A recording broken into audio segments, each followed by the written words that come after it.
So the Galaxy S26 Ultra is here, and what looks like a small upgrade on paper is actually a massive problem for Apple. Because Samsung didn't just improve one thing, they quietly fixed almost every area where the iPhone used to win. And a few of these, Apple can't copy for years. By the end of this video, you'll see exactly what I mean. First, the feature that sounds like a gimmick, until you see it in real life. The new privacy display. This is not that old dark from the side filter. This is hardware level, pixel level privacy. Samsung is using completely new display tech that physically narrows the viewing angle at a pixel level, and that's insane on a smartphone. You can lock the whole screen or just hide what matters. So, notifications, password fields, your pin screen, specific apps, all of that becomes invisible from an angle while the rest of your display can stay perfectly normal for you. And that matters in real life, because this solves the shoulder surfing problem in real life. Samsung spent years building this, and right now, no other phone has it, which is a huge deal for something you use every day. Just like the anti-reflective coating, Samsung isn't handing this to anyone else anytime soon. So by the time Apple gets this, Samsung will already be multiple generations ahead. But the next feature looks like a camera trick, and it completely changes how your videos feel. The new Super Steady Horizon Lock. You can lock the frame, rotate the phone, even spin it 360 degrees, and the horizon still stays perfectly level. It uses the gyroscope, the accelerometer, and crops from the sensor in real time to keep the shot stable.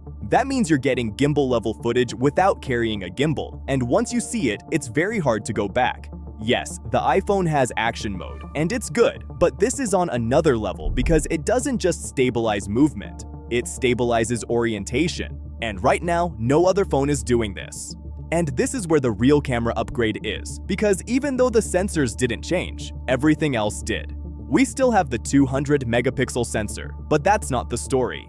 The story is the new f1.4 aperture. That's a massive 47% increase in light intake, which means cleaner night photos, less noise in video, faster shutter speeds, and more natural background separation. And you'll actually see that difference in everyday shots, not just in extreme low light. Samsung also did the same thing for the 5x optical zoom.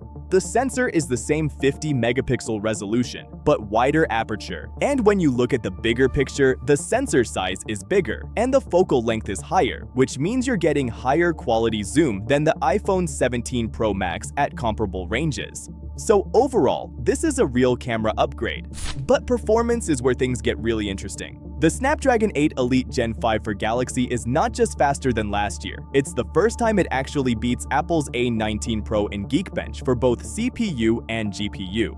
With higher clock speeds, a faster NPU, and up to 25% faster RAM, this is officially the fastest Ultra we've ever had. And this time, it can actually sustain that performance without throttling, which makes a real difference in gaming and long-term use. And the reason it can do that is the new vapor chamber. We've already seen in heavy benchmarks that the phone stays cooler and holds performance longer than the S25 Ultra. And that's something iPhone 17 Pro Max struggles with under sustained load. But this is the feature that feels like the future, because it's no longer limited to Samsung's own apps. Audio Eraser now works inside third-party apps. If you're watching a noisy YouTube video, reduce the crowd noise and boost the voice. And it's not just limited to YouTube. You can use this feature on Instagram, Netflix, and many more. No other phone lets you do this, and it's the kind of feature you didn't know you needed until you try it. And this leads directly to Galaxy AI, which Apple is still trying to figure out. The new Photo Assist lets you rebuild a moment you didn't capture properly. Forgot to take a picture of the cake before it was cut?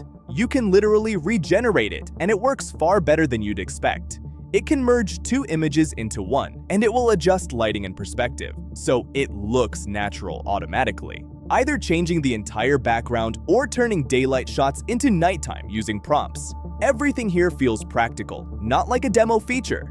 And then there's something you use every single day, the software experience. One UI is still the most complete smartphone interface for productivity, and right now nothing else comes close, especially when iOS still doesn't allow anything close to this level of multitasking. You get split-screen multitasking, pop-up windows, the Edge panel for quick access, deep system-wide customization, and good lock if you really want to push it to another level.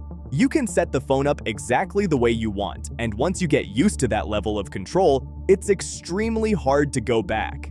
Now let's talk about charging, because this took Samsung years. With 60 watts wired charging, you get around 75 to 80% in 30 minutes in real use. At the same time, the iPhone 17 Pro Max is still stuck in the mid-60s, and that difference is something you notice every time you charge it. And wireless charging jumps to 25 watts with Qi 2 support. Apple still has the advantage with magnets, but Samsung gives you something the iPhone simply doesn't have: the S Pen. With pressure-sensitive writing, precise editing, and AI-powered sketch tools, it's still in a completely different category. And all of this is inside a phone that is lighter and slimmer while still keeping a 5,000 mAh battery. So in long-term daily use, you actually feel that difference. With the move to a 10-bit panel, you're going from 16 million colors to over a billion. You won't notice it on the home screen, but you will in HDR video, in gradients, and in high-quality photos.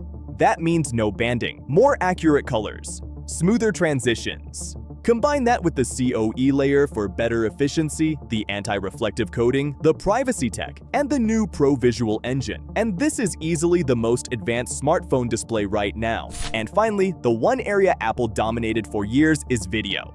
Samsung is now analyzing noise at the pixel level using AI and the ISP, so it can increase brightness without increasing grain, which was the biggest weakness in their night video before. Apple has dominated video for years, but this is the first time Samsung is actually ahead in low-light video. And if you're using an S25 Ultra or even an S24 Ultra, don't buy the S26 Ultra before watching this video. This is Tech Tics, and I'll see you there.